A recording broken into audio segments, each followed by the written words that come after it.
India की हुक्मरान जमात Bharatiya Janata party ने पाकिस्तान के वजीर खारजा बिलावल भुट्टो के इंडियन वजीर आजम को गुजरात का कसाई कहने पर सख्त तनकीद का निशाना बनाते हुए कहा कि वो इखलाक,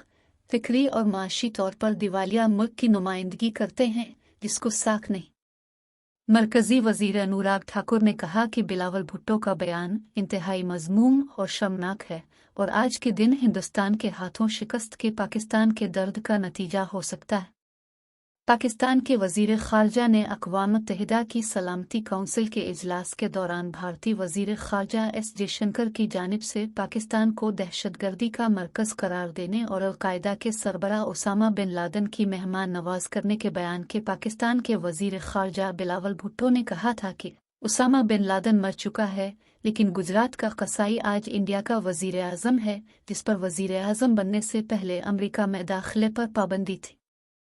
भारतीय जनता पार्टी ने पाकिस्तानी वजीर खारजा के खिलाफ बयान को शर्मनाक और तौहीन आमेज करार देते हुए कहा है कि वो उनके खिलाफ हफ्ते को मुल्क भर में एहतजाज करेगी।